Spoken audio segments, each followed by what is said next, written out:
Okay, in the yesterday class, we are going to discuss about the capacitor definition, then symbolic representation for capacitor, okay, types of capacitor. There are three types: cylindrical, spherical, and parallel plate capacitor. Okay, ಅದೆಲ್ಲ study ಮಾಡಿದ್ವಿ. ಕೊನೆಗೆ derivation ಅನ್ನು ನಾವು ತಗೊಂಡ್ವಿ. ನಮಗೆ derivation ಅಲ್ಲಿ final ಆಗಿ ಏನು ಬಂತು? Capacitance of a capacitor C is equal to epsilon naught A divided by D ಅಂತ ಬಂತು ಅಲ್ವಾ? C is a capacitance of a capacitor. X naught means permittivity for the free space. A means area of each plate. D means distance between the plates ಅಲ್ವಾ?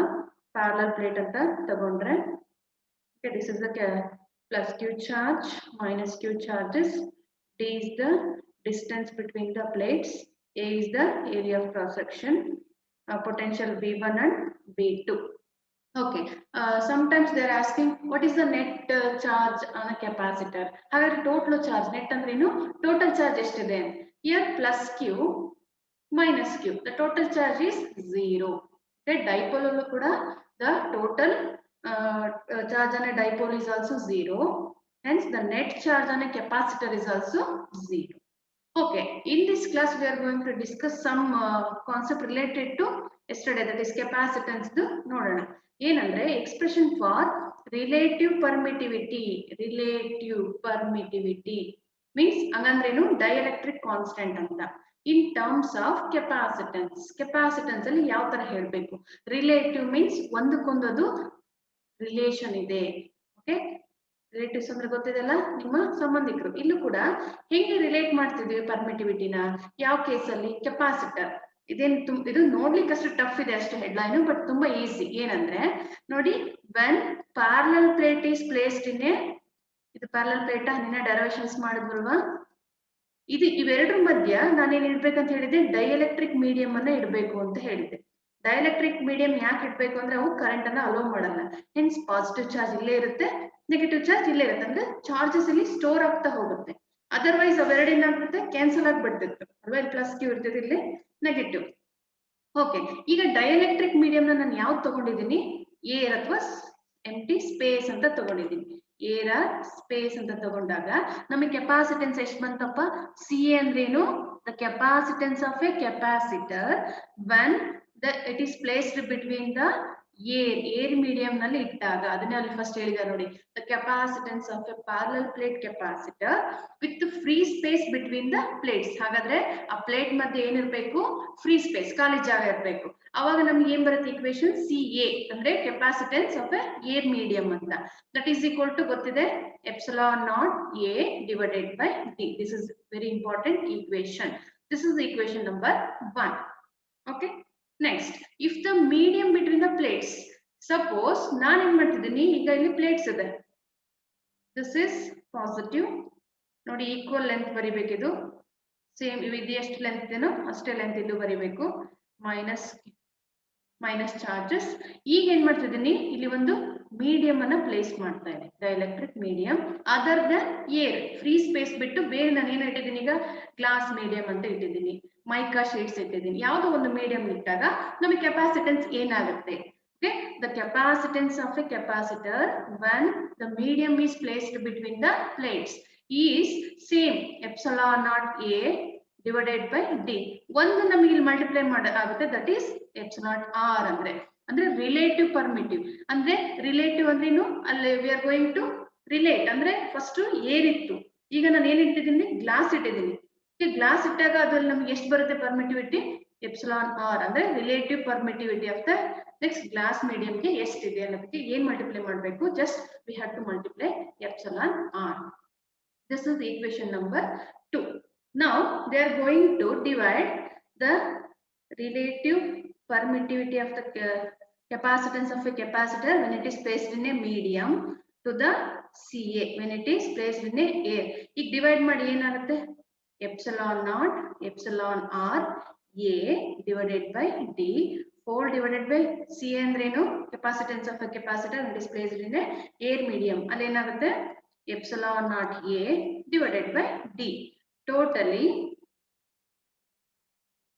ನೋಡಿ, CM divided by CA is equal to ಇದನ್ನ divide ಮಾಡಿದಾಗ epsilon not epsilon R a divided by D into ಇದೇನಾಗುತ್ತೆ ಮೇಲ್ಗಡೆ ಹೋದಾಗ ಇಲ್ಲಿರೋ ಡಿನಾಮಿನೇಟರ್ಲಿ numerator ಆಗಿ ಹೋಗುತ್ತೆ ಮೇಲ್ಗಡೆ ಹೋದಾಗ D divided by epsilon not into A ಏನಕ್ಕೆ ಕ್ಯಾನ್ಸಲ್ ಆಗುತ್ತೆ D D get cancel A get cancel epsilon naught get cancel finally we are getting cm divided by ca is equal to epsilon r ಅಂದ್ರೆ ಈಗ relative permittivity ಅಂದ್ರೆ ಇಲ್ಲಿ compare ಮಾಡ್ತಿದ್ದೀವಿ medium ಅಲ್ಲಿ ಇಷ್ಟಾಗ ಎಷ್ಟು capacitance ಬರ್ತಾ ಇದೆ ಅದನ್ನೇ ಏರ್ ಮೀಡಿಯಂ ಅಲ್ಲಿ ಇಟ್ಟಾಗ ಎಷ್ಟದು ಬರ್ತಾ ಇದೆ ಸಪೋಸ್ ಮೀಡಿಯಂ ಅಲ್ಲಿ ಇಟ್ಟಾಗ ನಮಗೆ ಕೆಪಾಸಿಟಿ 2 ಮೈಕ್ರೋಫಾರಡ್ ಅನ್ನೋ ಬಂತು ಅನ್ಕೊಳ್ಳಿ ಡಿವೈಡೆಡ್ ಬೈ ಏರ್ ಅಲ್ಲಿ ಇಟ್ಟಾಗ ಅದು 1.5 ಮೈಕ್ರೋಫಾರಡ್ ಅಂತ ಹಾಗಾದ್ರೆ ರಿಲೇಟಿವ್ ಪರ್ಮಿಟಿವಿಟಿ ಎಷ್ಟನ್ನು ಇದೆರಡನ್ನ ಡಿವೈಡ್ ಮಾಡ್ಕೋಬೇಕು ನಮಗೆ ಎಷ್ಟು ವ್ಯಾಲ್ಯೂ ಬರುತ್ತೆ ನೋಡ್ಬೋದು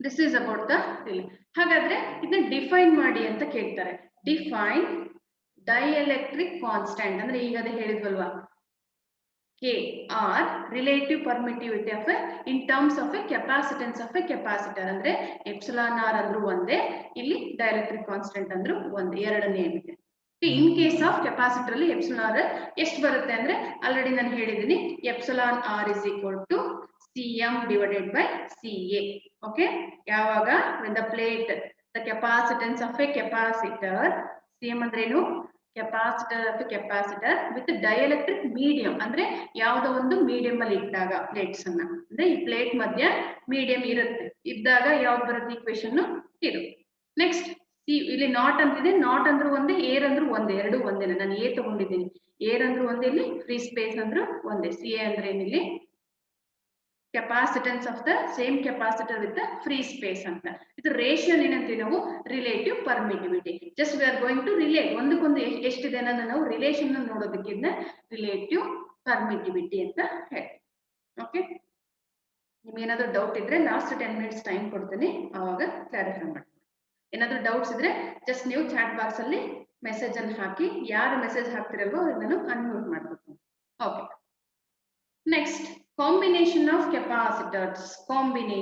ಕೆಪಾಸಿಟರ್ಸ್ ಹಾಗಾದ್ರೆ ಏನಪ್ಪ ಕಾಂಬಿನೇಷನ್ ಅಂದ್ರೆ ಏನು ಈಗ ನಾವು ಕಾಂಬಿನೇಷನ್ ಅಂದ್ರೆ ಟೋಟಲ್ ಎಷ್ಟು ಒಂದು 6 ಮೆಂಬರ್ಸ್ ಇರ್ತಾರೆ ಅಂತ ಅನ್ಕೊಳ್ಳಿ ಅದನ್ನ ನಾನೇನ್ ಮಾಡ್ತೀನಿ 2 ಅಂದ್ರೆ 3 ಕಾಂಬಿನೇಷನ್ ಮಾಡ್ಕೊತೀನಿ 3 ಗ್ರೂಪ್ಸ್ ಆಗಿ 2 ಮೆಂಬರ್ಸ್ ನ ಅಲಾಟ್ ಮಾಡ್ತದೆ ಇಲ್ಲೂ ಕೂಡ ಟೋಟಲ್ 6 ಕೆಪಾಸಿಟರ್ಸ್ ಅಂದ್ರೆ ಫಾರ್ ಎಕ್ಸಾಂಪಲ್ ಅಲ್ಲಿ ಹೇಳ್ತಾರೆ ಅದನ್ನ ಕಾಂಬಿನೇಷನ್ ಮಾಡ್ತಾ ಹೋಗ್ತಾರೆ ಗ್ರೂಪ್ಸ್ ಮಾಡ್ತಾ ಹೋಗ್ತಾರೆ capacitors can be in order to get ಯಾಕೆ ಕಾಂಬಿನೇಷನ್ ಮಾಡಬೇಕು ಅಂದ್ರೆ to get the desired value of capacitance ಈಗ ನನಗೆ ಅಷ್ಟು ಬೇಕಾಗಿರಲ್ಲ ನನಗೆ 1.5 ಫ್ಯಾರಡ್ ಇದೆ ಅಂತ ಅನ್ಕೊಳ್ಳಿ ಮೈಕ್ರೋ ಫ್ಯಾರಡ್ ಅಥವಾ ಫ್ಯಾರಡ್ ಇದೆ ಕೆಪಾಸಿಟೆನ್ಸ್ ಓಕೆ ಇದನ್ನ ನಾನೇನ್ ಮಾಡ್ತೀನಿ ನನಗೆ ಒಂದರಲ್ಲೇ ಬೇಡ ನನ್ಗೆ ಏನ್ ಬೇಕೀಗ ಗ್ರೂಪ್ ಅಲ್ಲಿ ಬೇಕು ಇದನ್ನ ಕಾಂಬಿನೇಷನ್ ಇದನ್ನ ನಾವು ಎರಡಾಗಿ ಸ್ಪ್ಲಿಟ್ ಮಾಡ್ಬೋದಾ 0.75 ಮೈಕ್ರೋ ಫ್ಯಾರಡ್ 0.75 ಎರಡು ಆಡ್ ಆದ್ರೆ ನಮಗೆ ಟೋಟಲ್ ಎಷ್ಟಿರುತ್ತೆ 1.5 ಅಂತ ಈಗ ನೋಡಿ ಒಂದು ವರ್ಕ್ ಕೊಟ್ಟಿರ್ತಾರೆ ಯಾರು ಈಗ ಒಬ್ರ ಕೈಲೇ ಮಾಡಕ್ ಆಗ್ತಿಲ್ಲ ಅದನ್ನ ನಾವು ಸ್ಪ್ಲಿಟ್ ಮಾಡ್ತೀವಿ ಅಲ್ವಾ ಈಗ ಎಲ್ಲರಿಗೂ ಒಂದೇ ವರ್ಕ್ ಮಾಡಕ್ ಆಗಲ್ಲ ಹಂಗಾಗಿ ನಾವು 2 ಗ್ರೂಪ್ ಸ್ಪ್ಲಿಟ್ ಮಾಡ್ತೀನಿ ಅಲ್ಲಿ ನಾನು 2 ಕೆಲಸ ಕೊಡ್ತೀನಿ ಅವಾಗ ಈಸಿ ಆಗುತ್ತೆ ಯಾಕಂದ್ರೆ ಇಲ್ಲಿ ಗ್ರೂಪ್ ಸಿಸ್ಟಮ್ ಮಾಡಿರ್ತಾರೆ ಓಕೆ ಈ ತರ we have to get the desired value of ನಮಗೆ ಯಾವ್ದಾದ್ರು ಡಿಸೈರ್ಡ್ ಅಂದ್ರೆ ನಮ್ಮ ಇಷ್ಟಕ್ಕೆ ಎಷ್ಟು ಬೇಕೋ ಅಷ್ಟು ವ್ಯಾಲ್ಯೂ ಬೇಕಪ್ಪ ನನಗೆ ಕೆಪಾಸಿಟೆನ್ಸ್ ಬೇಕು ಅಂದ್ರೆ ವಿ ಹ್ಯಾವ್ ಟು ಕಂಬೈನ್ ಮಾಡ್ತಾ ಹೋಗ್ತೀವಿ okay we can combine the several capacitors okay screen ಮೇಲೆ ಯಾರು ಬರಿಬೇಡಿ ಟು ಒಬ್ಟೈನ್ ಒಂದು ನಿಮಿಷ ಓಕೆ ಯಾಕೆ ಮಾಡ್ತಿದ್ದೀವಿ ಇಲ್ಲಿ we can combine several capacitors ಅಂದ್ರೆ many more than 2 ಅದನ್ನ ನಾವು ಏನ್ ಮಾಡ್ತಿದ್ವಿ ಸಮ್ ಎಫೆಕ್ಟಿವ್ ಕೆಪಾಸಿಟೆನ್ಸ್ ಆಗಿ ಅಲ್ಲಿ ಕಂಬೈನ್ ಮಾಡ್ತಾ ಹೋಗ್ತೀವಿ ಅದು ನೆಕ್ಸ್ಟ್ ನಿಮಗೆ ಗೊತ್ತಾಗುತ್ತೆ ಯಾವ ತರ ಕಾಂಬಿನೇಷನ್ ಮಾಡ್ತೀವಿ ಅಂತ ಇದು ನಿಮಗೆ ಅರ್ಥ ಆಗುತ್ತೆ the effective capacitance depends on the way of individual capacitor ಅಂದ್ರೆ ಈಗ ಇಂಡಿವಿಜುವಲ್ ಆಗಿ ಗ್ರೂಪ್ ಮಾಡ್ತೀವಿ ಅಂತ ಹೇಳುವ ಓಕೆ ಇಲ್ಲಿ 2 ಇರ್ತಾರೆ ಇದು ಯಾವ್ದಕ್ಕೆ ಎಫೆಕ್ಟಿವ್ ಆಗಿರುತ್ತೆ ಟೋಟಲ್ 1 2 + 2 4 ಅಂತ ಅನ್ಕೊಳ್ಳಿ ಇದಕ್ಕೆ ಎಫೆಕ್ಟಿವ್ ಆಗಿರುತ್ತೆ ಇದಕ್ಕೆ ಈಕ್ವಲ್ ಆಗಿರುತ್ತೆ ಅಂತ ಓಕೆ ನಿಮಗೆ ಡೈರವೇಷನ್ ಮಾಡಿದಾಗ ಇದು ಥಿಯರಿ ಅರ್ಥ ಆಗುತ್ತೆ 2 simple combinations are series and parallel ಹಾಗಾದ್ರೆ 2 ಕಾಂಬಿನೇಷನ್ಸ್ ಯಾವುದು ಒಂದು ಸೀರೀಸ್ ಮತ್ತು ಒಂದು ಪ್ಯಾರಲಲ್ ಕಾಂಬಿನೇಷನ್ಸ್ ಓಕೆ ಇಲ್ಲಿ ಎಫೆಕ್ಟಿವ್ ಅಂತ ಹೇಳಿದಾಗ ಈಗ ಸೀರೀಸ್ ಹೇಳಿದ್ರೆ ನಿಮಗೆ ಎಫೆಕ್ಟಿವ್ ಅಂದ್ರೆ ಏನು ಅಂತ ಗೊತ್ತಾಗುತ್ತೆ ಓಕೆ ಫಸ್ಟ್ ಒನ್ ಯಾವುದು ಅಂದ್ರೆ series combination capacitors in series ಹಾಗಾದ್ರೆ ಕೆಪಾಸಿಟರ್ಸ್ ನಮಗೆ 2 ಟೈಪ್ಸ್ ಆಫ್ ಕಾಂಬಿನೇಷನ್ಸ್ ಬರ್ತಾ ಹೋಗುತ್ತೆ. ಫಸ್ಟ್ ಒನ್ ಯಾವ್ದಂದ್ರೆ ಸೀರೀಸ್. ಹಾಗಾದ್ರೆ ಸೀರೀಸ್ ಅಂದ್ರೆ ಏನು? What is mean by series? Capacitors are said to be connected in series when they are connect end to end. ಇಲ್ಲಿ ನೋಡಿ ಡಯಾಗ್ರಾಮ್ ಅಲ್ಲಿ ನೋಡಿ, ಇದು ಒಂದು ಕೆಪಾಸಿಟರ್ C1. ಓಕೆ, ಇದು ಒಂದು capacitor with capacitance C2. This is C1 C2. ಇವನ್ ಏನ್ ಮಾಡಿದ್ದಾರೆ, ಇಲ್ಲಿ ಒಂದ್ ಎಂಡ್ ಇದೆ, ಇದ್ರ ಎಂಡಿಗೆ ಎಂಡನ್ನ ಕನೆಕ್ಟ್ ಮಾಡಿದ್ದಾರೆ. ಸೀರೀಸ್ ಅಂದ್ರೆ ಅಕ್ಕಪಕ್ಕ. ನೀವು ಫಸ್ಟ್ ಬೆಂಚ್ ಅಲ್ಲಿ ಕೂತ್ಕೋತಿರಲ್ಲ, ನೀವು ನಿಮ್ ಫ್ರೆಂಡ್ ಅವ್ರ ಫ್ರೆಂಡ್ ಇನ್ನೊಬ್ರು ಫಸ್ಟ್ ಬೆಂಚ್ ಅಂತ ಅನ್ಕೊಳ್ಳಿ. ಹಾಗಾದ್ರೆ ಅಲ್ಲಿ ಏನಾಗುತ್ತೆ? The potential difference across the combination is equal to sum of the potential difference across the each capacitor. ಹಾಗಾದ್ರೆ ಟೋಟಲ್ ಎಷ್ಟೋ ಪೊಟೆನ್ಶಿಯಲ್ ಕೊಡ್ತಾ ಇದ್ದೀನಿ ನಾನು. ಪೊಟೆನ್ಶಿಯಲ್ ಅಂದ್ರೆ ಎನರ್ಜಿ ಕೊಡ್ತಾ ಇದ್ದೀನಿ. ಈಗ ಸಪೋಸ್ ಇಲ್ಲಿ 6 ಜೌಲ್ಸ್ ಕೊಟ್ಟೆ ಅಂದ್ರೆ ಇಲ್ಲಿ 3 ಹೋಗುತ್ತೆ, ಇಲ್ಲಿ 3 ಹೋಗುತ್ತೆ. ಇಲ್ಲೂ ಅಷ್ಟೇ ಟೋಟಲ್ ಪೊಟೆನ್ಶಿಯಲ್ B1 ಮತ್ತೆ B2 ಆಗಿ ಸ್ಪ್ಲಿಟ್ ಆಗುತ್ತೆ. ಅಂದ್ರೆ B1 ಎಲ್ಲಿಗೆ ಹೋಗುತ್ತೆ? ಫಸ್ಟ್ ಕೆಪಾಸಿಟರ್ಗೆ ಹೋಗುತ್ತೆ. ಓಕೆ, B2 ಎಲ್ಲಿಗೆ ಹೋಗುತ್ತೆ? Second capacitor. Voltage potential difference ಅಂದ್ರೆ ಏನು? ವೋಲ್ಟೇಜ್ ಅಪ್ಲೈ ಮಾಡೋದು ಅಂತ ಅಷ್ಟೇ. Okay, charge on each capacitor is same. But ಇಲ್ಲಿ ಏನಾಗಿರುತ್ತೆ? ಚಾರ್ಜ್ ಸೇಮ್ ಇರುತ್ತೆ, ಎರಡರಲ್ಲೂ Q ಅಂತಾನೆ ಇರುತ್ತೆ. ಓಕೆ, ಬಟ್ ಕೆಪಾಸಿಟರ್ ಇದು capacity C1, capacitance C2, C1 C2. ಇಲ್ಲಿ potential B1 B2, but charge on the each capacitor is same. ಯಾಕಂದ್ರೆ ನೋಡಿ, ಇಲ್ಲಿ ನಾವು ಪಾಠ ಮಾಡ್ತಿದ್ವಿ, ಇವ್ರಿಗೆ ಎಷ್ಟು ಹೋಗ್ತಾ ಇರುತ್ತೋ ಅಷ್ಟೇ ಅವರಿಗೆ ನಾಲೆಡ್ಜ್ ಹೋಗ್ತಾ ಇರುತ್ತೆ. ಯಾಕಂದ್ರೆ you are in the same row, ಇಲ್ಲೇ ಒಂದೇ ಕಡೆ ಇರ್ತೀರ ಅಕ್ಕಪಕ್ಕನೆ. therefore ಅಲ್ಲಿ same charge will be flow. Next, okay, depends on this we have the 2 derivations. ಹಾಗಾದ್ರೆ derive an expression for equivalent effective capacitance of 2 capacitor in series. Okay, equivalent ಏನಂತ ಹೇಳ್ತೀನಿ ನಾನೀಗ. ನೋಡಿ, let us consider 2 capacitors C1 and C2. they are connected in series. series ಅಂದ್ರೆ ಏನು? ಒಂದ್ರ ಪಕ್ಕ ಒಂದು. they are connected one into another.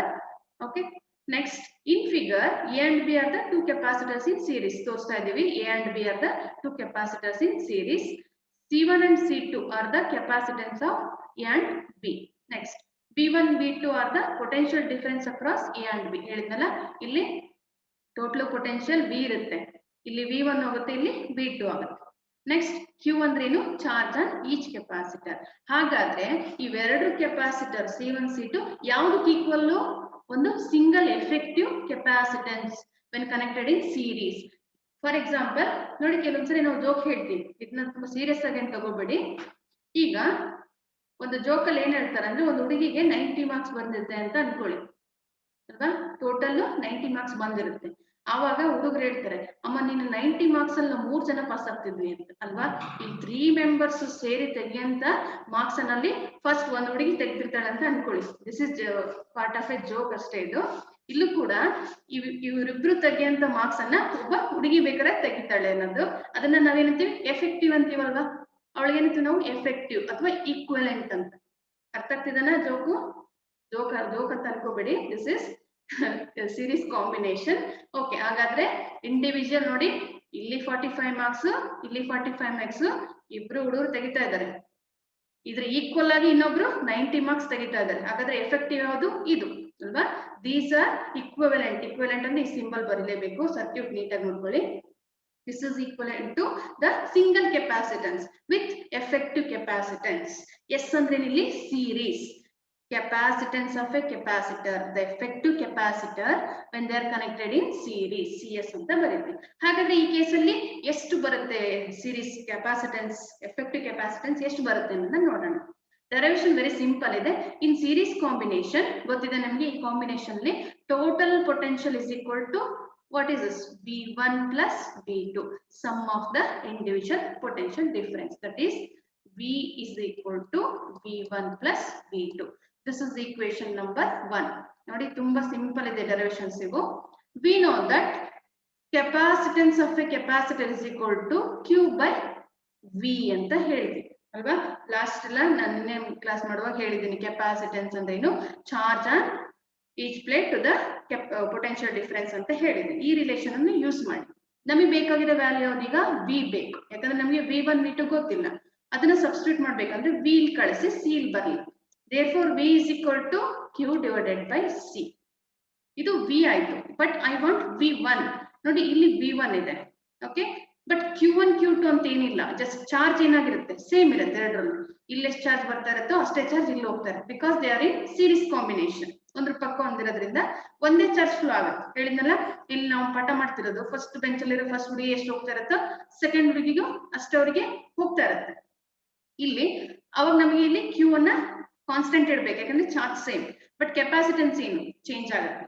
First girl capacity ಒಂದ್ ತರ ಇರುತ್ತೆ, ಸೆಕೆಂಡ್ ಗರ್ಲ್ ಕೆಪಾಸಿಟಿ ಒಂದ್ ತರ ಇರುತ್ತೆ. ಓಕೆ, ಇದೇ ತರ ನಾವು V1 ಆಯ್ತು, V2 ತಗೋಬೋದಾ? V2 is equal to Q divided by C2. Okay, total potential difference V is equal to V1 plus V2. ಇಲ್ಲಿ ಪೊಟೆನ್ಶಿಯಲ್ ಚೇಂಜ್ ಆಗುತ್ತೆ, ಚಾರ್ಜ್ ರಿಮೇನ್ಸ್ ಕಾನ್ಸ್ಟೆಂಟ್ ಇರುತ್ತೆ ಸೀರೀಸ್ ಕಾಂಬಿನೇಷನ್ ಆಗಿರೋದ್ರಿಂದ. ಬಟ್ ಇಲ್ಲಿ C is equal to Q by V ಅಂತ ತಗೋತಿದ್ದೀವಿ relation. ಇದು V ನ ಇಲ್ಲಿ ಕಳಿಸಿ, ಯಾಕಂದ್ರೆ ನಮಗೆ V1 V2 ಬೇಕು. therefore Q by C ಅಂತ. therefore V1 ತಗೊಳ್ಳಿ, V1 ಅಂತ ಬಂದಾಗ C1 ಚಾರ್ಜ್ ಅನ್ನ ವೇರಿಯೇಷನ್ ಮಾಡಂಗಿಲ್ಲ, ಯಾಕಂದ್ರೆ ಚಾರ್ಜ್ ಸೇಮ್ ಇರುತ್ತೆ. ಅದೇ ತರ V2 is equal to Q by C2. Okay, substitute these values in equation 1. We are getting total potential V is equal to V1 nothing but Q divided by C1 plus V2 ಅಂದ್ರೇನು Q divided by C2. therefore ಇವೆರಡರಲ್ಲಿ common ಏನಪ್ಪಾ Q ನ ಹೊರಗಡೆ ಹಾಕಿ ಉಳಿದಿದ್ದೇನು 1 by C1 plus 1 by C2. This is equation number 2. Okay, ಈಗ ನಾನು ಹೇಳಿದೆ already ಅಲ್ವಾ, ಈ ಎರಡು ಕೆಪಾಸಿಟನ್ಸ್ ಸೇರಿಸಿ ನಮಗೆ ಒಂದು ಕೆಪಾಸಿಟರ್ ಸಿಗುತ್ತೆ, ಅದು ಎಫೆಕ್ಟಿವ್ ಅಂತ. ಆಗ್ಲೇ ಹೇಳಿದ್ನಲ್ಲ ಜೋಕು, ಒಂದು ಹುಡುಗಿ 90 ಮಾರ್ಕ್ಸ್ ತೆಗೆದಿರ್ತಾಳೆ, ಹುಡುಗರು ಏನಂತಾರೆ, ನೀ 90 ಮಾರ್ಕ್ಸ್ ತೆಗೆದಿರೋದ್ರಲ್ಲಿ ನಾವು 3 ಜನ ಪಾಸ್ ಆಗ್ತಿದ್ವಿ. ಅವ್ರು 3 ಜನ ಸೇರಿ ಮಾರ್ಕ್ಸ್ ಸೇರಿದ್ರೆ ಒಬ್ರಿಗೆ ಈಕ್ವಲ್ ಆಗುತ್ತೆ. ಇಲ್ಲೂ ಕೂಡ ಇಲ್ಲಿ 2 ಕೆಪಾಸಿಟರ್ ಇದೆ ಅಂತ ಅನ್ಕೊಳ್ಳಿ, ಇಲ್ಲಿ 45 ಇಲ್ಲಿ 45 ಆದ್ರೆ ಟೋಟಲ್ ಎಷ್ಟಾಗುತ್ತೆ, ಇಲ್ಲಿ 90 ಮಾರ್ಕ್ಸ್ ಆಗುತ್ತೆ. ಅಂದ್ರೆ ಅವೆರಡು ಎಷ್ಟು ಕೊಡುತ್ತಲ್ಲ ಕೆಪಾಸಿಟಿ, ಅಷ್ಟು ಕೆಪಾಸಿಟಿನ ಈ ಕೆಪಾಸಿಟರ್ ಕೊಡುತ್ತೆ. ಅದಕ್ಕೆ ನಾವು ಎಫೆಕ್ಟಿವ್ ಅಂತ ಹೇಳೋದು. ಓಕೆ, ಹಾಗಾದ್ರೆ ಅದಕ್ಕೆ ಅಪ್ಲೈ ಮಾಡೋಣ ಈಗ. ಓಕೆ, ಎಫೆಕ್ಟಿವ್ ಕೆಪಾಸಿಟರ್ಗೆ ನಾವು ಅಪ್ಲೈ ಮಾಡೋಣ. ಏನಾಗುತ್ತೆ same equation, C is equal to Q by V. But ಇಲ್ಲೇನಾಗುತ್ತೆ, C ಬದಲು ಏನ್ ಬರಿತೀವಿ, effective capacitance when it is connected in a series combination. This is equation number 3. Okay, ಈ 3 CS ವ್ಯಾಲ್ಯೂನ ನಾವು ಇಲ್ಲಿ ನೋಡಿ, therefore V is equal to, ಅವಾಗ V is equal to ಏನಾಗುತ್ತೆ Q by CS. Q by CS. This is equation number 4 ಅಂತ ಅಂದ್ರೆ. Okay, in equation 4 and equation 2 ನೋಡಿ, 4 ನೋಡಿ, LHS ಏನಿದೆ V ನೇ ಇದೆ, RHS ಏನಾಗಬೇಕು must be equal. RHS ಅಲ್ಲಿ ಏನಿದೆ ಇಲ್ಲಿ Q divided by CS is equal to, equation ಇದರಲ್ಲಿ equation 2 ಅಲ್ಲಿ ನೋಡಿ, Q into 1 by C1 plus 1 by C2. ಏನೇನು ಕ್ಯಾನ್ಸಲ್ ಆಗುತ್ತೆ, Q get cancel. ರಿಮೈನಿಂಗ್ ನಮಗೆ ಫೈನಲ್ ಏನು ಉಳಿಯುತ್ತೆ, 1 by CS is equal to 1 by C1 plus 1 by C2. Okay, this is the derivation. ನೋಡಿ ಇನ್ನೊಂದ್ಸರಿ ಹಂಗೆ ಬ್ರೀಫ್ ಆಗಿ ಹೇಳ್ತೀನಿ. Total potential V is equal to V1 plus V2. We know that C is equal to Q by V. Therefore V is equal to Q by C. V1 and C1. V2 Q by C2. ಈ ಎರಡು question ಇದಕ್ಕೆ ಹಾಕಿದ್ರೆ ಏನಾಗುತ್ತೆ, V is equal to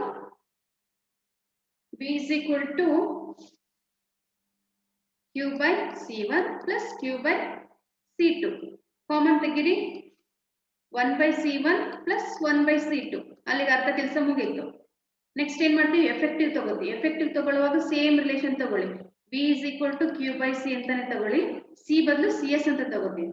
okay, ಹಾಗಾದ್ರೆ ಇಲ್ಲೂ V ಇದೆ, ಇಲ್ಲೂ V ಇದೆ, ಎರಡನ್ನು ಈಕ್ವೇಟ್ ಮಾಡಿ. Q by CS is equal to Q into 1 by C1 plus 1 by C2. Q get cancel, 1 by CS is equal to 1 by C1 plus 1 by C2. This is very simple. ಹಾಗಾದ್ರೆ ಇದ್ರ ಬಗ್ಗೆ ಸ್ವಲ್ಪ note ಇದೆ. ಈಗ suppose 2 capacitor ಇದೆ ಅಂತ ನಮಗೆ finally we are getting the equation that is 1 by CS is equal to 1 by C1 plus 1 by C2. ಇದನ್ನ ಅವರು ಸಾಲ್ವ್ ಮಾಡ್ತಾ ಹೋಗಿದ್ದಾರೆ. CS is equal to ಇದನ್ನ ಗೊತ್ತಾಗುತ್ತಲ್ಲ, ಇದು ಕ್ರಾಸ್ ಮಲ್ಟಿಪ್ಲೈ ಮಾಡಿ C2 plus C1, ಇದು ಇಲ್ಲಿ ಹೋಗುತ್ತೆ, ಇದು ಇಲ್ಲಿ ಬರುತ್ತೆ, ಡಿವೈಡೆಡ್ ಬೈ C1 C2. ಇದು 1 by CS. ನನಗೆ ಬೇಕಾಗಿರೋದು ಈಗ CS ಬೇಕು, ಇದನ್ನ ಮೇಲೆ ಕಳಿಸೋಣ. ಏನಾಗುತ್ತೆ ಈಕ್ವೇಶನ್ ಅವಾಗ, CS is equal to, ಅವಾಗ ಇದು ಮೇಲಾಗುತ್ತೆ, ಇದು ಕೆಳಗಡೆ ಬರುತ್ತೆ, C1 C2 divided by C1 plus C2 ಅಂತ ಬರೀಬಹುದು. This is capacitance of a capacitor when the capacitors are connected in series. Series connect ಮಾಡಿದಾಗ equation ಬರುತ್ತೆ C1 C2 divided by C1 plus C2. Okay, ಇಲ್ಲಿ ನೋಡಿ in the series combination the reciprocal of effective capacitance. Reciprocal ಅಂದ್ರೆ ಏನು? 1 by CS effective capacitance is equal to ಯಾವುದಕ್ಕೆ equal ಆಗಿರುತ್ತೆ ಅಂದ್ರೆ reciprocals of capacitance of the individual capacitor is equal to reciprocal of capacitance of individual. Okay, ಒಬ್ಬೊಬ್ಬರದೇ. Okay, reciprocal of effective capacitance is equal to reciprocal of individual ಅಂದ್ರೆ ಒಂದೊಂದರದೇ ಎಷ್ಟು ಇದನ್ನ add ಮಾಡ್ತಾ ಹೋದ್ರೆ ನಮಗೆ effective ಸಿಗ್ತಾ ಹೋಗುತ್ತೆ. That is the second point. Okay, next third one, the effective capacitance is lower than lowest value of the individual. ಹಾಗಾದ್ರೆ effective capacitance ಏನಾಗಿರುತ್ತೆ? ಕಡಿಮೆ ಆಗಿರುತ್ತೆ. ಯಾವುದಕ್ಕಿಂತ C1 ಗಿಂತ ಲೋಯೆಸ್ಟ್ ಯಾವ್ದಿಲ್ಲಿ C1 ಅಂತ ಅನ್ಕೊಳ್ಳಿ. ಯಾವ್ದು ಲೋಯೆಸ್ಟ್ ಈಗ 1/2 ಅಂತ ಅನ್ಕೊಳ್ಳಿ, 1/3 ಇದೆ ಅಂತ ಅನ್ಕೊಳ್ಳಿ. ಅವಾಗ ಎಫೆಕ್ಟಿವ್ ಕೆಪಾಸಿಟೆನ್ಸ್ ಎಷ್ಟು ಬರುತ್ತೆ? 1/CS ಅಂತ. ಇದನ್ನ ನೋಡಿ ಅವಾಗ 3 + 2 divided by 3 × 2 = 6 ಆಗುತ್ತೆ. ಅವಾಗ 5/6 0 ಪಾಯಿಂಟ್ ಸಮಥಿಂಗ್ ಏನೋ ಬರುತ್ತೆ. ಹಾಗಾದ್ರೆ ನಮಗೆ 2 ಗಿಂತ ಕಡಿಮೆನಾದ್ದು ಎಫೆಕ್ಟಿವ್. ಯಾಕೆಂದ್ರೆ ಡಿವೈಡ್ ಮಾಡ್ತೀವಿ, ಮಲ್ಟಿಪ್ಲೈ ಮಾಡೋದಾದ್ರೆ ಇನ್ಕ್ರೀಸ್ ಆಗ್ತಿತ್ತು, ಬಟ್ ಇಲ್ಲಿ ಏನಾಗುತ್ತೆ? ಇಲ್ಲಿ ಡಿವೈಡ್ ಆಗುತ್ತೆ. ಇಂಡಿವಿಜುವಲ್ ಕೆಪಾಸಿಟೆನ್ಸ್ ಡಿವೈಡ್ ಆಗೋದ್ರಿಂದ ನಮಗೆ ಈ ಎಫೆಕ್ಟಿವ್ ಕೆಪಾಸಿಟೆನ್ಸ್ ಕಡಿಮೆ ಸಿಗ್ತಾ ಹೋಗುತ್ತೆ. ಕೆಲವೊಂದು ಡಿವೈಸಸ್ಗೆ ಕಡಿಮೆ ಕೆಪಾಸಿಟಿ ಬೇಕು, ಅವಾಗ ಅವ್ರು ಏನ್ ಮಾಡ್ತಾರೆ? ಸೀರೀಸ್ ಕನೆಕ್ಷನ್ ಮಾಡ್ಕೊಂಡ್ಬಿಡ್ತಾರೆ. ಹಿಂಗೆ ಕೆಲವೊಂದಕ್ಕೆ ಜಾಸ್ತಿ ಕೆಪಾಸಿಟಿ ಬೇಕು ಅಲ್ವಾ, ಲಾರ್ಜ್ ಕರೆಂಟ್ ಬೇಕಾಗುತ್ತೆ, ಅವಾಗ ಏನ್ ಮಾಡ್ತಾರೆ? ಅದನ್ನ ನೆಕ್ಸ್ಟ್ ಪ್ಯಾರಲಲ್ ಕಾಂಬಿನೇಷನ್ ಅಂತ ಮಾಡ್ಕೊತಾರೆ. ಅರ್ಥ ಆಯ್ತಾ? ಯಾಕೆ ಕಾಂಬಿನೇಷನ್ ಮಾಡ್ಕೋತಿದ್ವಿ ಅಂದ್ರೆ ನಮ್ಗೆ ಯಾವ ಇನ್ಸ್ಟ್ರೂಮೆಂಟ್ ಅಲ್ಲಿ ಯಾವ ಡಿವೈಸ್ ಅಲ್ಲಿ ಎಷ್ಟು ಕೆಪಾಸಿಟಿ ಬೇಕು ಅಷ್ಟನ್ನ ಮಾತ್ರ ನಾವು ಯೂಸ್ ಮಾಡೋದು. Next, this arrangement is use to get the smaller capacitance. ಹೇಳಿದ್ನಲ್ಲ, ಸ್ಮಾಲ್ ಕೆಪಾಸಿಟಿ ಹೈ ಕೆಪಾಸಿಟಿ ಇರುತ್ತೆ, ಬಟ್ ಅದನ್ನ ನಾವು ಸ್ಮಾಲ್ ಕನ್ವರ್ಟ್ ಮಾಡ್ಬೇಕಂದ್ರೆ ಏನ್ ಮಾಡ್ಬೇಕಂದ್ರೆ ಸೀರೀಸ್ಗೆ ಕನೆಕ್ಟ್ ಮಾಡಿದ್ರೆ ಆಯ್ತು. ಜಾಸ್ತಿ ಇದ್ರೆ ಸಪೋಸ್ ಈಗ ಒಂದು 10 ಇದೆ ಮೈಕ್ರೋಫ್ಯಾರಡ್ ಇದೆ ಅಂದ್ರೆ ನನಗೆ ಅಷ್ಟೊಂದು ಬೇಡ, ಕಡಿಮೆ ಬೇಕು ಅಂದ್ರೆ ಅದನ್ನೇನ್ ಮಾಡ್ಬೇಕು? ನಾನೀಗ ಸೀರೀಸ್ ಕನೆಕ್ಟ್ ಮಾಡ್ಬಿಡ್ಬೇಕು. ಸೀರೀಸ್ ಕನೆಕ್ಟ್ ಮಾಡಿದ್ರೆ ಅದೇನಾಗುತ್ತೆ? ಕಡಿಮೆ ಆಗ್ತಾ ಹೋಗ್ಬಿಡುತ್ತೆ. ಓಕೆ, ನೆಕ್ಸ್ಟ್ ಈಗ ಇದು 2 ಕೆಪಾಸಿಟರಿಗೆ ಆಯ್ತು. ಅದೇ ತರ n ಕೆಪಾಸಿಟರಿಗೆ ಟೋಟಲ್ ನಾನೀಗ 1 2 3 ಹಿಂಗೆ ಕನೆಕ್ಟ್ ಮಾಡ್ತಾ ಹೋಗ್ತೀನಿ. ಇನ್ ಜನರಲ್ n ಅಂತ ತಗೊಂಡ್ರೆ ಈಕ್ವೇಶನ್ ಏನ್ ಬರುತ್ತೆ ಅಂದ್ರೆ that is CS is equal to C divided by n. ಯಾಕಂದ್ರೆ ನಾವು 1/C1 plus 1/C2 ಅಂತ ತಗೋತಾ ಹೋಗ್ತೀವಲ್ಲ, ದಿಸ್ ಇಸ್ n ಕೆಪಾಸಿಟರ್ಸ್ ಅಂತ ಹೇಳ್ಬೋದು. ನೆನ್ಪಿಟ್ಕೊಳ್ಳಿ, CS is equal to C divided by n. ಯಾಕಂದ್ರೆ ರೆಸಿಪ್ರೋಕಲ್ ತಗೊಳ್ಳೋದು n ಅಂದ್ರೇನು? ಅಲ್ಲಿ ನಂಬರ್ ಆಫ್ ದ ಕೆಪಾಸಿಟರ್ ಅಂದ್ರೆ 1/C1 plus 1/C2 ಅಂತ ತಗೋತಾ ಹೋಗ್ತೀವಲ್ಲ, that is the. Next coming to parallel. Okay, series ಆಯ್ತು. ಸೀರೀಸ್ ಕನೆಕ್ಟ್ ಮಾಡಿದ್ರೆ ನಮ್ಗೆ ಕೆಪಾಸಿಟಿಯಲ್ಲಿ ಕಡಿಮೆ ಸಿಗ್ತಾ ಇತ್ತು, ಯಾಕಂದ್ರೆ ನಮಗೆ ಅಲ್ಲಿ ಏನೋ ಕಡಿಮೆ ಬೇಕಾಗಿರುತ್ತೆ ಯಾವುದೋ ಡಿವೈಸ್ಗೆ. ಸೊ ದಟ್ ಈಗ ನನ್ಗೆ ಏನ್ ಬೇಕು? ಕೆಪಾಸಿಟಿ ಜಾಸ್ತಿ ಬೇಕು ಅಲ್ವಾ. ಈಗ UPS ಬ್ಯಾಟ್ರಿಗಳಲ್ಲಿ ಸ್ಟೋರೇಜ್ ಜಾಸ್ತಿ ಬೇಕಾಗುತ್ತೆ, ಫ್ಯಾನ್ ಅಲ್ಲಿ ಸಡನ್ ರನ್ ಮಾಡ್ಬೇಕಂದ್ರೆ ಕೆಪಾಸಿಟಿ ಜಾಸ್ತಿ ಬೇಕಾಗುತ್ತೆ. ಆ ತರ ಕೆಪಾಸಿಟಿ ಬೇಕಂದ್ರೆ ನಾವೇನ್ ಮಾಡ್ಬೇಕಂದ್ರೆ ಪ್ಯಾರಲಲ್ ಕನೆಕ್ಟ್ ಮಾಡ್ಬೇಕು. ಓಕೆ, ಹಾಗಾದ್ರೆ ಪ್ಯಾರಲಲ್ ಕನೆಕ್ಷನ್ ಅಂತ ಹೆಂಗಿರುತ್ತೆ ಅಂದ್ರೆ these are connected between the 2 common points. ಹಾಗಾದ್ರೆ ಇಲ್ಲಿ ಒಂದು ಕಾಮನ್ ಪಾಯಿಂಟ್ ಇರುತ್ತೆ, ಅದರಿಂದ ನಾವೇನ್ ಮಾಡಿರ್ತೀವಿ? 2 ಸ್ಪ್ಲಿಟ್ ಮಾಡ್ಕೊಂಡಿರ್ತೀವಿ. ಇದು A ಮತ್ತೆ ಇದು B. ಈ ತರ ಪ್ಯಾರಲಲ್ ಕನೆಕ್ಷನ್ ಮಾಡ್ಕೊಡ್ತೀವಿ. ದಿಸ್ ಇಸ್ ಪ್ಯಾರಲಲ್ ಗೊತ್ತಾಗುತ್ತಲ್ಲ lines. This is A, this is B. ಇಲ್ಲಿ ನಾವು ಕೆಪಾಸಿಟರ್ ನ ಹಾಕೋತೀವಿ. ಇಲ್ಲಿ ಡಯಾಗ್ರಾಮ್ ಅಲ್ಲಿ ಕೊಟ್ಟಿದ್ದಾರೆ ನೋಡಿ, A ಮತ್ತೆ B. ಇಲ್ಲಿ C1 C2 ಯಾವುದೇ ಕಾಂಬಿನೇಷನ್ ಅಲ್ಲಿ ಹೋದ್ರು ಕೂಡ ಕೆಪಾಸಿಟೆನ್ಸ್ C1 ಕೆಪಾಸಿಟೆನ್ಸ್ C2. ಇಲ್ಲಿ ಪೊಟೆನ್ಶಿಯಲಿ ಸೇಮ್, ಅವೆರಡಕ್ಕೂ ಒಂದೇ ಪೊಟೆನ್ಶಿಯಲ್ ಹೋಗ್ತಾ ಇರುತ್ತೆ. ಸೇಮ್ ಪೊಟೆನ್ಶಿಯಲ್ ಇಸ್ ಗಿವನ್ ಅಲ್ವಾ. ಸೇಮ್ ಪಾಠ ಮಾಡ್ತಿರ್ತೀವಿ. ಇದು first bench, next second third bench ಅಂತ ಅನ್ಕೋ. But here charge is different ಅಲ್ವಾ. ನಾನು ಹೇಳಿದೆ ಫಸ್ಟ್ ಬೆಂಚ್ ಅನ್ಕೊಳ್ಳಿ, ದಿಸ್ ಇಸ್ ಸೆಕೆಂಡ್ ಬೆಂಚ್. ಇವರು ಕೆಲವರು ಅಲರ್ಟ್ ಆಗಿ ಕೇಳ್ತಾ ಇರ್ತಾರೆ, ಆಫ್ಟರ್ನೂನ್ ಕ್ಲಾಸ್ ಅಲ್ವಾ, ಜಾಸ್ತಿ ಎಫೆಕ್ಟ್ ಇರುತ್ತೆ, ಅದೇ ಇಲ್ಲಿ ಸ್ವಲ್ಪ ಕಡಿಮೆ ಇರುತ್ತೆ. ಅಂದ್ರೆ ಚಾರ್ಜಸ್ ಅಲ್ಲಿ ಚೇಂಜ್ ಆಗ್ತಾ ಹೋಗುತ್ತೆ, Q1 Q2. ಬಟ್ ಪೊಟೆನ್ಶಿಯಲ್ ಏನಾಗಿರುತ್ತೆ? ನಾವು ಪಾಠ ಮಾಡೋದು ಸೇಮ್ ಇರುತ್ತೆ. ಓಕೆ, ಬಟ್ ಸೀರೀಸ್ ಕೇಸ್ ಅಲ್ಲಿ ಏನಾಗ್ತಿತ್ತು? Potential is same, different V1 V2, but charge is same. That is Q1 and Q2. Q1 and Q2 in the figure. ಹಾಗಾದ್ರೆ ಈ ಕೇಸಲ್ಲಿ ಎಫೆಕ್ಟಿವ್ ಎಷ್ಟು ಬರುತ್ತೆ ಅನ್ನೋದನ್ನ ನೋಡೋಣ. ವೆರಿ ಸಿಂಪಲ್ ಡರಿವೇಶನ್ಸ್ ಇವು, ಏನಂತ ಕಷ್ಟ ಇಲ್ಲ. 2-3 ಟೈಮ್ಸ್ ನೀವು ಪ್ರಾಕ್ಟೀಸ್ ಮಾಡಿದ್ರೆ ನೆನ್ಪುಳಿ. Like A and B are the 2 capacitors connected in parallel. ಯಾವ ನೋಡಿ, A ಮತ್ತೆ B ಅನ್ನ ಈ ತರ ಪ್ಯಾರಲಲ್ ಆಗಿ ಕನೆಕ್ಟ್ ಮಾಡಿದ್ದಾರೆ. Next C1 C2 are the capacitance of the capacitor A and B. ಹಾಗಾದ್ರೆ A ದು ಕೆಪಾಸಿಟೆನ್ಸ್ ಎಷ್ಟು? C1. B ಎಷ್ಟು? C2. Q1 and Q2 are the charges on A and B. Q1 and Q2 are the Q1 irutte Q2 series alli only Q1 irutte. Now parallel combination ಗೆ ಯಾವುದನ್ನ ನಾವು total charge is equal to sum of the individual charge on the capacitor. ಹಾಗಾದ್ರೆ total charge ಎಷ್ಟಿರುತ್ತೆ, ಇದರಲ್ಲಿ ಎಷ್ಟಿರುತ್ತೆ plus ಇದರಲ್ಲಿ ಎಷ್ಟು. ಅಲ್ಲಿ potential V is equal to V1 plus V2 ಅಂತ ತಗೋತಿದ್ವಿ. But here the charge is different. Hence the total charge for the parallel combination is equal to sum of the charge on individual capacitor. ಇಲ್ಲಿ ಎಷ್ಟು charge ಇದೆ, ಇಲ್ಲಿ ಎಷ್ಟಿದೆ. Therefore Q is equal to Q1 plus Q2. Same relation ಗೊತ್ತಿದೆಲ್ಲ ನೋಡಿ. ಇಲ್ಲಿ ಏನ್ ಗೊತ್ತಾ, charge different ಇರುತ್ತೆ. Therefore total charge is equal to Q1 plus Q2. ಅಲ್ಲಿ potential same ಇತ್ತು, potential is different ಇತ್ತು. V is equal to V1 plus V2 ಅಂತ ತಗೊಂಡಿದ್ವಿ. But here charges are different. This is equation number 1 ಅಂತ ತಗೊಳ್ಳಿ. We know that, okay, ಏನು ಗೊತ್ತಿಲ್ಲ ಅಂದ್ರೂ ಕೂಡ we know that C is equal to Q by V ಅಂತ ತಗೊಳ್ಳಿ. ನಮಗೆ ಈಗ ನೋಡಿ equation ನೋಡಿ, C is equal to Q by V. ಇಲ್ಲಿ ಡಿಫರೆಂಟ್ ಆಗ್ತಿರೋದು ಯಾವುದು, ವೇರಿ ಆಗ್ತಿರೋದು charge, but potential is same. ನಾನೀಗ ಏನ್ ಮಾಡ್ತಾ ಇದೀನಿ, C1 is equal to Q1 by V ಅಂತ ಬರೀ, ಯಾಕಂದ್ರೆ ಪೊಟೆನ್ಷಿಯಲ್ ಇಸ್ ಸೇಮ್ ಹೇಳ್ಬಿಟ್ಟಿದ್ದಾರೆ ಅಲ್ವಾ. Therefore ನಮಗೆ ಬೇಕಾಗಿರೋದು ಯಾವುದು, Q1 ಬೇಕು. ಆಗ್ಲೇ ನಮಗೆ C1 ಬೇಕಿತ್ತು, ಹಾಗಾಗಿ C ಇಲ್ಲಿ ಕಳಿಸಿದ್ವಿ.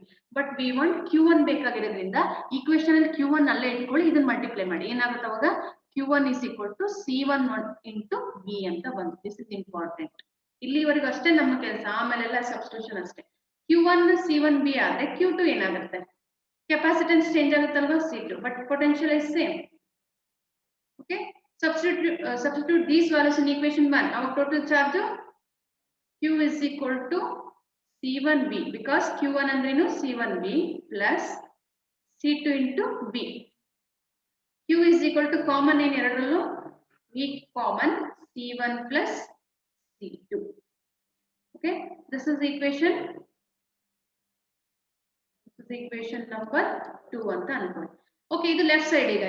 ಈಗ RHS ಈಕ್ವಿಲೆಂಟ್ ಮಾಡ್ಬೇಕಾ, ಎಫೆಕ್ಟಿವ್ ಮಾಡ್ಬೇಕಾ? ಎಫೆಕ್ಟಿವ್ ಗೆ ಅಲ್ಲಿ ಸೀರೀಸ್ ಬರುತ್ತೆ, ಇಲ್ಲಿ CP effective. This total charge or total capacitance is equivalent to single capacitor. ಇದು ಎಷ್ಟಕ್ಕೆ ಈಕ್ವಲ್ ಆಗಿರುತ್ತೆ, ಸಿಂಗಲ್ ಕೆಪಾಸಿಟರ್. ಅದಕ್ಕೆ ನಾವು ಅದನ್ನ ಎಫೆಕ್ಟಿವ್ ಅಂತ ಹೇಳ್ತೀವಿ. ಓಕೆ, ಎಫೆಕ್ಟಿವ್ ಗೆ ಬರೆಯೋಣ. C is equal to Q by V. ಇಲ್ಲಿ CP ಅಂತ ಬರೀಬೇಕು. ನಮಗೆ ಬೇಕಾಗಿರೋದು Q, ಇದನ್ನ ಮಲ್ಟಿಪ್ಲೈ ಮಾಡಿ ಈ ಕಡೆ. Therefore Q is equal to CP into V. This is the equation number 3. Okay, compare equation 2 and 3. LHS ಏನಾಗಿದೆ, ಸೇಮ್ ಇದೆ. Q ಇದೆ. RHS must be equate ಮಾಡಬೇಕು. CP into V is equal to V into C1 plus C2. ಏನ್ cancel ಆಗುತ್ತೆ, potential get cancelled. Therefore the CP, effective capacitance of a capacitor when they are connected in parallel. Therefore C1 plus C2. This is the effective capacitance. ನೆನ್ಪಿಟ್ಕೊಂಡ್ಬಿಡಿ, ಅದೊಂದು word common ಆಗಿ. Effective capacitance of a capacitor when it is connected in series or when it is connected in parallel.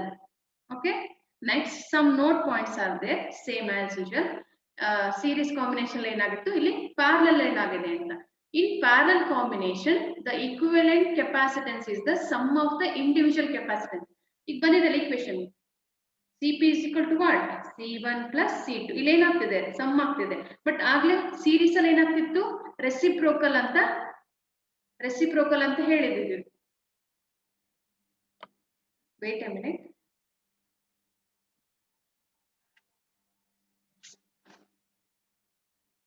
ಒಂದು ನಿಮಿಷ wait ಮಾಡಿ.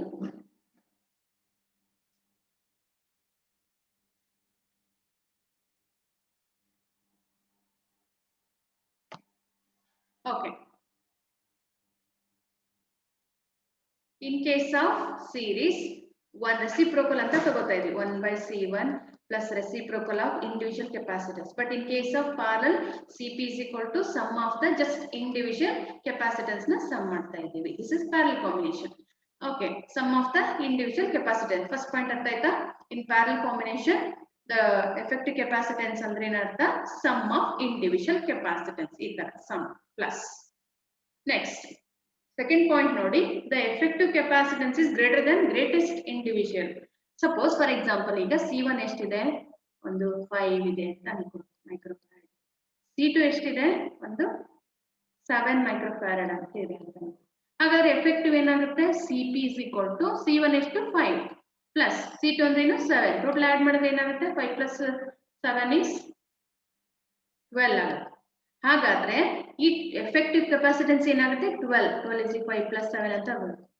ಸ್ವಲ್ಪ ನೋಡಿ, effective capacitance is greater ಅಂದ್ರೆ ಜಾಸ್ತಿ ಇರುತ್ತೆ ಯಾವುದಕ್ಕಿಂತ? Higher capacitance. ಹೈಯರ್ ಯಾವುದು ಎರಡರಲ್ಲಿ? 7. ಹಾಗಾದ್ರೆ 12 is greater than 7 ಹಾಗಾದ್ರೆ 7 ಗಿಂತ ಅದು ಗ್ರೇಟ್ ಆಗಿರುತ್ತೆ. But in case of series ಅಲ್ಲಿ ಈ ಕೆಪಾಸಿಟೆನ್ಸ್ ಏನಾಗಿರುತ್ತೆ? Effective capacitance is lower than the lowest value. C1 ಗಿಂತ ಅದು ಕಡಿಮೆ ಇರುತ್ತೆ. C1 ಗಿಂತ ಇದು ಕಡಿಮೆ ಇರುತ್ತೆ. ಬಟ್ ಇದರಲ್ಲಿ ಪ್ಯಾರಲ್ ಅಲ್ಲಿ ಹೈಯೆಸ್ಟ್ ಗಿಂತ ಇದು ಎಫೆಕ್ಟಿವ್ ಹೈಯೆಸ್ಟ್ ಆಗಿರುತ್ತೆ. ಅದರ ಅಪೋಸಿಟ್ ಆಗುತ್ತೆ.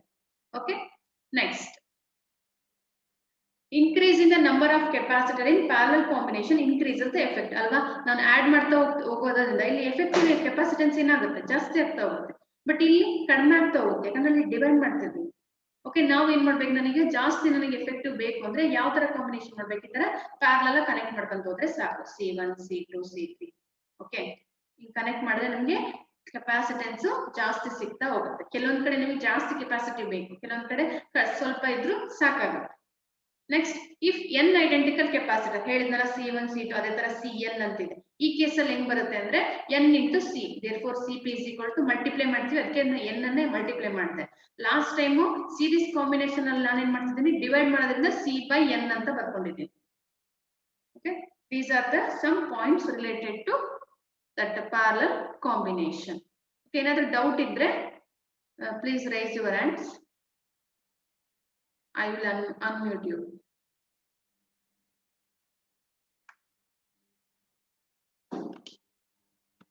Okay, this completes series and parallel combination.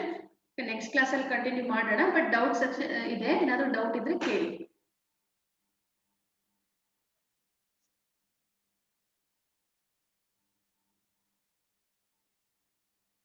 ಏನು ಡೌಟ್ ಇಲ್ವಾ?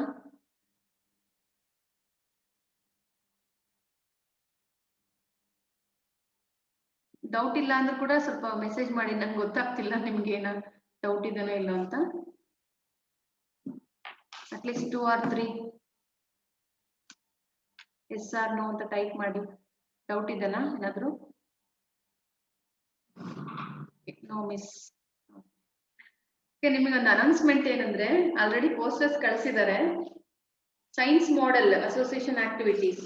ಸೈನ್ಸ್ ಮಾಡೆಲ್ ಯಾರಾದ್ರೂ ಇಂಟ್ರೆಸ್ಟ್ ಇದೆ, ಎಸ್ಪೆಷಲಿ ಸೈನ್ಸ್ ಸ್ಟೂಡೆಂಟ್ಸ್. ನೀವೇ ಮಾಡ್ತಾ ಇದ್ರೆ ಇದು ಕಾಮರ್ಸ್ ಆರ್ಟ್ಸ್ ನವ್ರು ಮಾಡಕ್ಕಾಗುತ್ತಾ? ಸೆಕೆಂಡ್ ಇಯರ್ಸ್ ಕ್ಲಾಸ್ ಅಲ್ಲಿ ಇದ್ದಿದ್ರೆ ಜೋರ್ ಮಾಡಿ ಕೇಳ್ತಿದ್ದೆ, ಬಟ್ ನೀವಿಲ್ಲ.